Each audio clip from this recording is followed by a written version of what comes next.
Hello everyone, my name is Roberto Aguilera and I'm very happy here today to do this video about the studio scale Slave One. There's been so much interest and so many comments on about this ship, especially the craft and how it was made and how it was painted and done, that I wanted to do this video. So this is the studio scale, the Slave One. This is Steve Nissen model, and this was built by Mike Salso, a good friend of mine in the U.S. And so I got this model several years ago, and it was there just sitting on the shelf for quite some time, because it's a very difficult ship to be painted.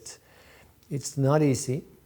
It requires a certain technique and a certain knowledge, and of course the paints. Guy Cowan from Archive-X, a good friend of mine. So I got the paints, Archive-X, and because these colors are hard to replicate, even though a lot of people think it's easy, but it's not.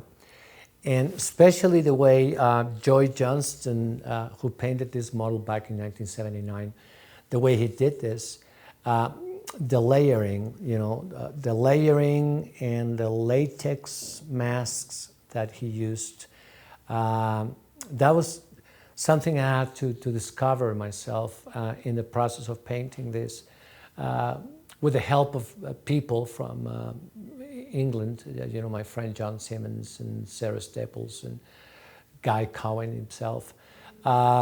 They gave me all this information about how to paint this model, the layers and the techniques, and so I dig into it and discover a few tricks here and there. So this is pretty much the studio scale Slave One, which, as you can see, it's a pretty big model. I think the figure, it's 124 in the model, but I think it's a little oversized for the model. In my opinion, this model, it's about 1/32 scale instead of 124, which is the usual Star Wars scale. So this, in my opinion, is 1/32. A person would be probably, about this size, which is 1/32 scale. The model, it's a resin model, copy from the original. It has movable wings, and you can light this thing up. It has all the light bulbs and everything to simulate the original prop.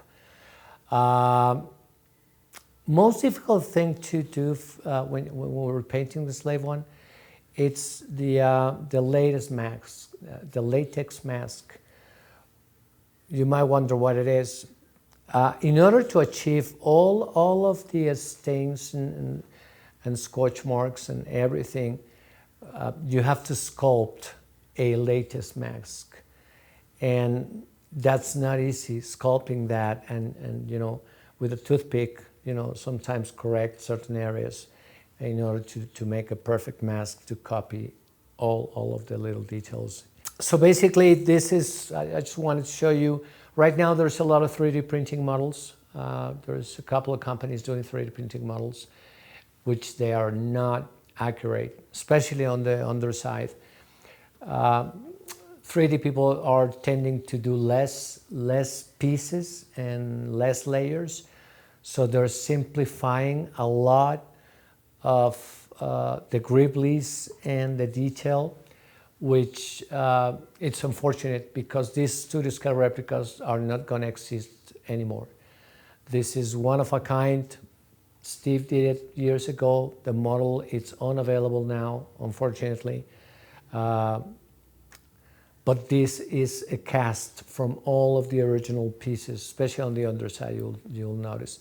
Anyway, so thank you very much. It was very exciting, and I'm very, very happy with the result. I think everybody liked it.